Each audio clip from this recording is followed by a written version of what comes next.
Everfree Guardian, Chapter 8, Entropy, Part 1. Chaos. That would be the most accurate word to describe the state Equestria is in right now. Every corner of every city in this kingdom was falling apart. Ponyville was transformed into a fever dream. Cloudsdale was being hit with a soda storm. Even places like Las Pegasus and Manhattan were suffering severe amounts of injuries in its citizens, as a giant fissure opened up down the middle of both locations. One half of the city's being turned into a funhouse, while the other was made a lifeless husk of itself. The most important place that was hit was the Everfree Forest. What was once a series of woods and bogs meant to contain and establish habitats for the monsters that roamed is now a jungle of candy canes and hybrid beasts. Alone, these creatures posed a threat to everyone who stepped inside the forest, but when fused together as they were, not even the Everfree Guardian was able to hold out against them for long. Instead, he had raced to Zikora's hut and taken her to Ponyville, where he met up with the Elements of Harmony. Informing them of the imminent threat that the Everfree Forest was posing with these more dangerous monsters, Nathan Schmidt decided to do the one thing he never thought he'd do. He joined them on their trip to the capital city of Canterlots, but they didn't expect what they found when they got there. Holy shit! Nathan ducked in the train car as a magical beam split the top half of it in two. The elements, standing nearby, did the same, with some pushing others down as the blast came. Standing back up, Nate looked out into Canterlots, seeing a literal war zone consuming the high society of this mountainside city. All around, ponies were fighting, blasting each other with magic or dive-bombing each other from the air. Most of those who were fighting each other wore either yellow or blue armor. It seems two factions of this world's armed forces were going at it, likely a result of the wild magic that was spreading around the land. The citizens of Canterlot had also joined the fray, but they were going up against both warring factions of the military. They were trying to stop them from destroying this place with their feud. Another blast of magic and a few spears being jammed into the seats snapped Nate into motion. Turning around, he quickly ushered the girls to get out, shoving them all out of the back as the train was coming to a stop at the station. Upon arrival, the main six jumped down from the train's car exit with a human following suit, his rifle in hand and taking aim at any Pegasus flying by or any unicorns rampaging in the city.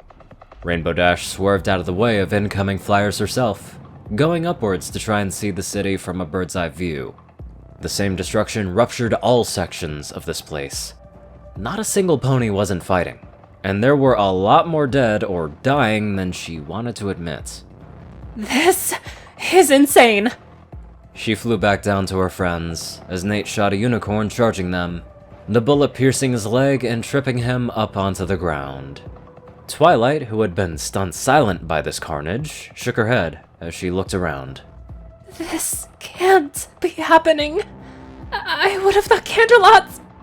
She gritted her teeth as her eyes shut tightly. Clenching her fists, she took a breath and looked back at the others. We don't have time for this. We need to go to the castle. Princess Celestia will know what to do. You sure your princess isn't changed by this too, Twinkles? Twilight gave a flat stare to Nate as they both ducked under another blast of magic.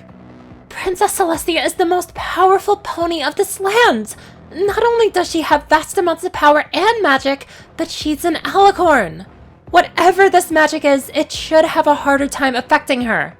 Either way, getting to the castle is a lot better than staying out here. I can't argue with that. Nate turned his rifle up again, shooting down a Pegasus as they were coming right for them. Lead the way. I'll keep us protected as best I can. Twilight nodded as she ran for the edge of the station, hopping down on a street level with the rest of the Elements of Harmony following after. Nate kept the rear guarded as before, but was now more aware of their surroundings as they ventured through the war-riddled capital. He avoided killing any pony as best as possible. Only one casualty was because of him, and that was because the pony got too close to Fluttershy.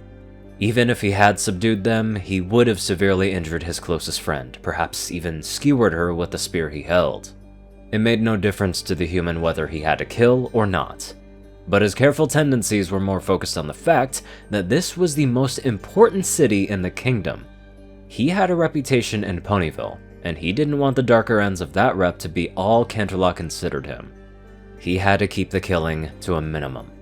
Cutting around the last corner to the castle, the Elements and the Guardian were met with the warring royal guards at their worst. They practically clogged the entrance into the castle with their brawl. Knowing they had no choice, the 7 rushed the crowd, shoving, kicking, and even stabbing and shooting their way through.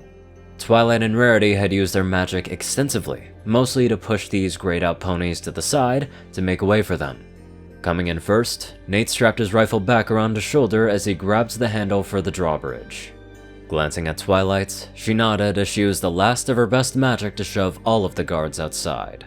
Pulling the lever back, the drawbridge slowly rose, leaving the worst of this quest behind them as the guards were left to their devices.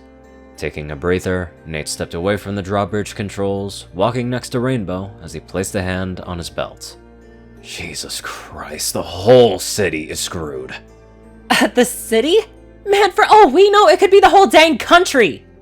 Nate gave Rainbow that. If it was this bad in Ponyville and Canterlot, there's no telling what state every other known location in Equestria was like. Given that it drove Canterlot's citizens to do this, he could only assume the worst. Following after Twilight once more, the group charged through the castle entrance and went straight to the foyer. Inside, a certain matriarch was pacing back and forth atop a stairwell. Princess Celestia! Twilight's voice caught the attention of the Alicorn right away, causing her to turn her attention to her pupil and the company that came with her. Eyeing each of the ponies before her, she counted up all of the elements and nodded to herself. Her eyes were then drawn to the +1 walking up next to Fluttershy, watching as the two eyed each other before turning their attention back to the elder royal sister. For a moment, Princess Celestia said nothing as she eyed the newcomer, forgetting for a moment that a new face, a new creature, had introduced itself to Ponyville, the same village her pupil lived in. The Everfree Guardian, if she recalled. Sizing him up, the princess noticed the weapons at its side and on its back, but was perturbed at the lack of any visible features on its face or body, all of which were covered up by its clothing and shadowed by the hood it wore over its head. Still, it seems this creature she'd heard much about in the last few days stood with the elements of harmony, and right now, they needed all the help they could get. Nate himself had also assessed the princess. The strongest pony in this land stood before him, and the fact that she practically radiated that power through her hair and tail said a lot. All of the ponies he had met in his time here, no matter what species they were always as tall as him, save for a few exceptions. Princess Celestia nearly doubled him in height, standing tall at about 9 or 10 feet, and her figure was made to match that height. With assets the size of jackfruits and birthing hips that would make gay men turn straight, she was, in the eyes of humanity, the perfect representation of a goddess. But right now, the human knew better than to ogle. With death and destruction outside these walls, he needed to focus on the task at hand, and the princess shared that sentiment. Thank you all for coming. Please, follow me. Princess Celestia turned and began ascending the stairs to her left, leaving the group to stand for a moment as Twilight was hesitant. She had never seen her mentor this serious. Even in the cases of dire emergencies, the princess had always held her front well. A motherly smile, a graceful attitude, and an understanding nature. Now, it seemed all of that was gone. This was a foreshadow to what's to come, and what kind of threat they were truly facing. Sharing a look between each other, the element bearers tailed after their ruler, Nate following them in kind as they jogged up to the second floor of the castle. Looking around as he did, Nate marveled at the scenery around him. No place on Earth was this refined and polished. Not even modernized castles were made up of this much clean marble and gold. Moving to the end of the corridor, the group found themselves in a particular part of the castle, remaining silent as they came upon a large chamber. Coming in last, the human first saw the series of murals aligning the walls, acting as both windows and portraits to the important events that shaped Equestria. Some even detailed recent events, the most notable being the Elements of Harmony's resurgence and use against an evil known as Nightmare Moon. As they came upon the end of this room, another alicorn stood by a vault, locked and chained by a strong pattern of magic. Unlike Celestia, who bore a white coat and a strangely colored rainbow mane and tail, this other powerful pony had a dark midnight color scheme, patterned and detailed to represent the night. Her starry mane and tail showed a calmer yet equally threatening power to those who oppose it. And the ornaments she wore were identical to Celestia's, but blacker than any other mineral known to humanity. Her feature and figures mirrored Celestia, although she was about a head shorter. Nate assumed this other alicorn to be a sibling, or a doppelganger of sorts. Given all that he's witnessed, he wouldn't be surprised if it were the latter. However, this darker alicorn seemed to have a greater focus on him than Celestia. She stared at him intently the moment he set foot into this chamber, her deep cobalt eyes almost piercing him with how intensely she gazed at his form. She knew the second she laid eyes on him that he was not a pony but something else.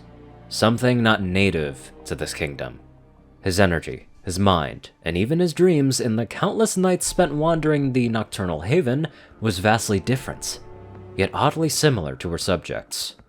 His aura was darker, but not corrupted. It perturbed her, but spiked her curiosity. Twilight Sparkle ripped her attention away from him as she was approached by the familiar unicorn. Princess Luna, it's nice to see you again. To thee as well, star pupil of mine own sister. 'Tis has been a fortnight since I've stood before thee. Thou hast grown since our first encounter. Yes, I have. I've learned a lot since the first day I came to Ponyville. You look different. Like a small fraction of Nightmare Moon's appearance has meshed with your own. Princess Luna hung her head, shaking it as she closed her eyes. Nightmare Moon was but a corrupted playeth on mine owneth image, Twilight Sparkle. The pony thou seeth before thee is naught but mine own true colors. This is the mare I once was before I becameth Nightmare Moon, the princess of the night, the guardian of dreams. She lifted her head, nodding to the lavender unicorn. I am Princess Luna. It's been a while, but Delta Omega is back in action. And holy shit is his return chaotic as hell. But we wouldn't have it any other way. Although I'm trying to wonder how the fuck does Celestia fit in a bed? Anyway, let's get on to our gods of donators. Top donators are 630, TacoCat598, Only One Thing, Subaru Orion, and Iron Sky. Darkside, Raiden, Narwhals, Black Moon, Heart Pastel Skies, Austin Rollins, Stu Hex, Swordfeather, Mortrid, Omicron Library, Will, Chris, Twinkie, Ridesoul, Baddest Waffle, Shadow Moon, Luigi88, Chancellor Crust, Big Smoke 369, Bobcat GJF, and many more fantastic people. Thank you all so much for watching this video and live life to the fullest.